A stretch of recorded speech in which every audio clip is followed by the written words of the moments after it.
Oh, well, hello there, everybody. This is Zach, aka Dark part of the band Darker Light here, back with top 50 songs of the year. But this is only going to be the first part, so it's going to be the top 25 through 50, and the next video will be 1 through 25. I'd just like to wish you all a Merry Christmas. Hope you had a Merry Christmas is what I meant to say, and I hope you guys have a Happy New Year. Yes, I am feeling way better than the next video I made, and initially I had made that last video, but I hadn't put it up, because for some weird reason it wasn't working properly the last time I had it. But it will definitely be up, probably the same day I put this one up, depending on how it is. Okay, so let's get the video started, shall we?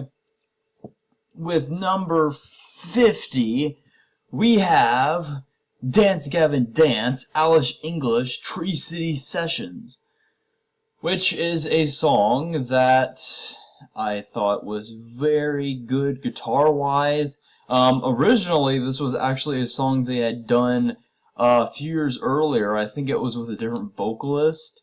I actually think I prefer this version, but it's pretty quick paced, pretty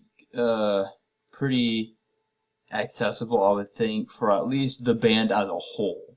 So I'm just glad that was like that. Okay, number 49 we have Radiohead with Daydreaming.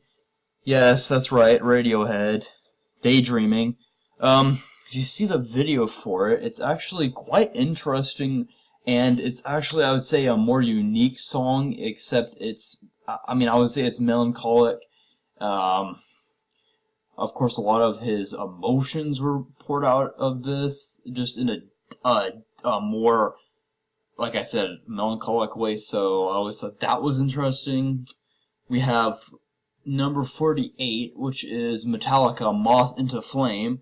Definitely the better song, the best song on the album, and I know I'm saying that because, oh, you said blah blah blah, a lot of people like that because of blah blah blah blah too.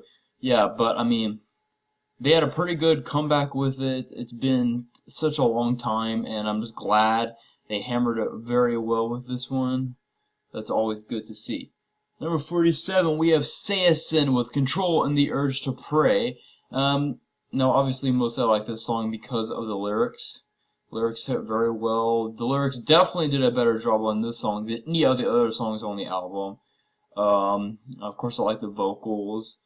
And I think it's kind of cool if you actually look at their album, how they recorded a lot of the songs in the studio. So I just thought that was a plus. Okay, next one we have number 46, Volbeat, The Devil's Bleeding Crown, which I think when I first heard this song, I wasn't really sure what to think about it, but after like a few listens, I was completely hooked.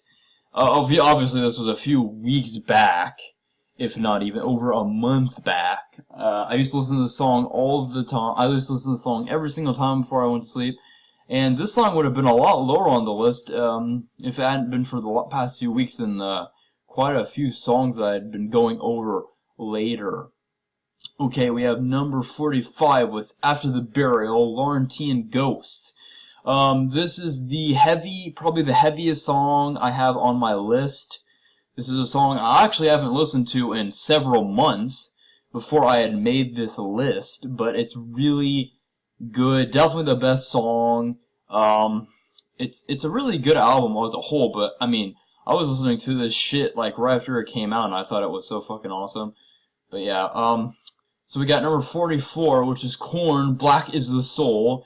This song is definitely probably, if not one of the best, I would say the best song that Korn has put up lyrically, and I really just feel the vibe behind it. Obviously it's not the heaviest, there are actually a few other heavier songs on it, but it does what it does, and that's all that really matters. With number 43, Prophets of Rage. So basically this is a band, it's pretty much Rage Against the Machine without Zach. The vocalist, obviously he was a lot better vocalist The music is definitely not as good, but it really just gets a pump, and it just gives you that reminiscent feeling of Rage Against the Machine. Number 42, we have NF Therapy Session. Now, NF is a very good Christian rapper. He raps about things that he actually feels, and I think this one really just comes across as being one of those feel kind of things, especially considering the title. The album is called Therapy Session. I mean, he's got some really good feels to it, and it's got a really good flow to it. Number 41, we have Killswitch Engage, Cut Me Loose. I don't even think initially I was gonna put this song on the list, but I thought, well, Killswitch Engage was one of my favorite metalcore bands back when I would only listen to metalcore several years back, and this was probably the one song that stood out on the. I mean, I don't know if it's necessarily anything special, but it's definitely good, and you can't not get good out of Killswitch. Number 40, we have Weezer with California Kids. This goes back to all the way back to the Blue album, which I know I'm skipping a lot of them, but I mean that's pretty much the way it feels. It's just everything about it feels literally like it just came off the Blue album, except it came out this year. So that's always a plus. Always pulling through with that. At number 39, we have Green Day with Revolution Radio, which is the title track on their album.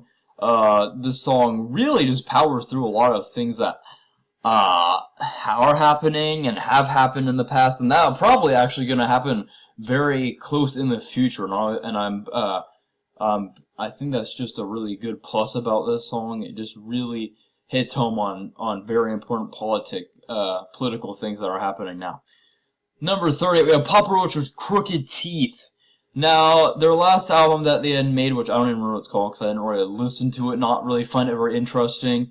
That album just felt literally like a big pile of shit because it didn't even feel like Papa Roach. But with this song, it's like their old refined sound just came back, and it's really refreshing to hear something like that coming from them. I'm really looking forward to the next album that's going to be coming out next year, probably around the beginning, probably around February. So keep out for that if you guys like Papa Roach.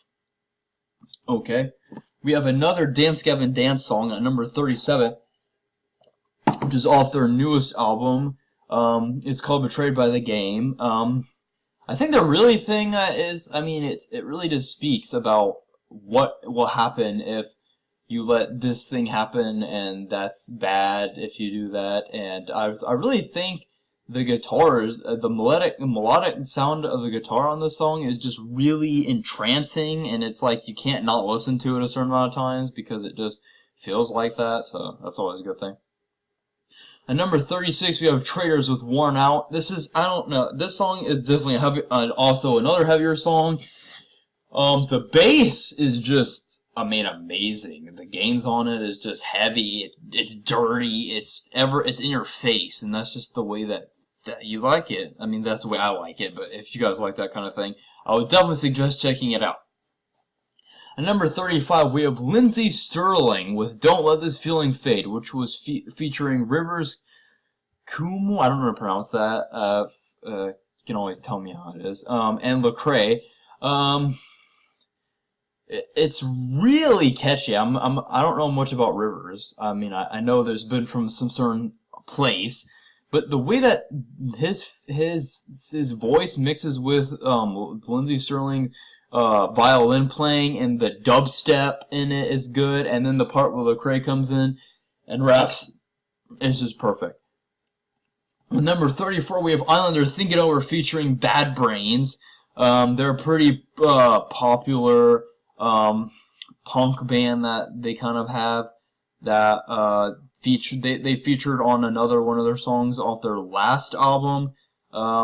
It's just perfect punk new metal sound, and it's just really what you want if you like new metal. Check it out. 33, we have Radiohead with Burn the Witch. This was the initial song that they had released off of their album that came out, A Moon-Shaped Pool, which I really think was more of a very symphonic, very intriguing very true, and I think the video fits very perfectly with the way the flow of the song was. Okay, at number 32, I'm sorry, we got G-Eazy with Random. I know this song really didn't come out this year. It came out at the end of last year, but I thought, what the hell, I'll put this in here. Hooks are good, wordplay is good, beat it's fucking catchy. That's really all you need in that kind of rap situation. At 31, we have Code Orange with Forever. This song caught me attention the moment I listened to it, and it's also heavy. It's got that bass gains just like the Traitors song. But I was thinking of Agent Orange, which was of course that band from the 80s, but I clicked on it and I was not surprised or upset. I mean, I was surprised and not upset about looking at it at all. And number 29, we have, I'm sorry, number 30, I don't know why I keep on going back. We have Norma Jean with Everyone Talking Over Everyone Else. Oh yes, Norma Jean, one of my favorite metalcore bands, coming back with probably one of their best songs they have ever released, talking about how everyone can all get tangled up in all in themselves and how no one's listening to what they should be, and I really just think the heaviness of it comes out, and it's just an awesome flow. At number 29, we have Make Them Suffer with Ether. I think that's the way it's pronounced. No, this is Make Them Suffer is normally a lot more heavy. It's normally more in your face on a lot of their songs. But with this song, they literally mixed their heavy side with the soft side that you've actually never even seen before in any of their songs. And I think it's just perfect. The blend of the harmonics, this weird, eerie girl voice that comes in and just sings along with it, with his unclean vocals. It's great. Very great song. We have number 28, Fire from the Gods, Excuse Me. Now, I'm not entirely sure what you would classify this band as. It's like a mixture of, I guess, like hard rock, maybe metal, post-hardcore, with like rapping, and he's like a really good vocalist. He mixes the rapping with it, and it's just great. Lyrics have a lot to do with political stuff that's happening nowadays. It's just something that you'd want to listen to if you're in that political mood for truth. At number 27, we have At the Drive-In with Governed by Contagions. I have been waiting so long to listen to an At the Drive-In song. It's been like 16 years, I believe. And this song is probably one of the greater comebacks, like I said, along with Metallica's album. But this is only one single that they released literally just a few weeks back. Great song. I cannot wait for the album to drop. It sounds just like old school At the Drive-In if that's what you're looking for. Number 26, we have Paris, but it's pronounced it's P-V-R-I-S, You and I. Now, this song, honestly, would have probably been the top 10 at the beginning of the year, obviously, because that's the way it was when I first listened to it. It's a very poppy song. I mean, a lot of their stuff was more post-hardcore, I think I lost 2 band members, and they decided to do this song, and I forgot what the vocalist, but she's like a really good vocalist. Her vocals just like completely catch your attention because they're so like just beautiful, and that's just the way I feel about the song. I mean, I feel really sad when I listen to it, but that's just the way it is. And the last song I'll be doing with this one is RIP. Number 25, we have David Bowie with Black Star. Oh, you would miss David Bowie just like all those other people that have died. And this song is just one of those songs. It's like impossible to dislike a David Bowie song. And I think this song sums up pretty much everything that he's done, and it's just great. It's a perfect way to end what he has started, and now that he's gone, it's a great song. Well, that's all the songs I'll be doing in this video. I did half of them. I hope you're enjoying this year. I hope you guys have a good New Year. The next video will probably be up by the last day of the year, or the one before that. But yeah, guys, I hope you like this video. Why don't you go ahead and just tell me, what the fuck your top 50 best songs of the year was, because I really would like to hear that. And don't forget to like, subscribe, and of course comment, and share with your friends, because I'll be seeing you guys in the next video. Peace.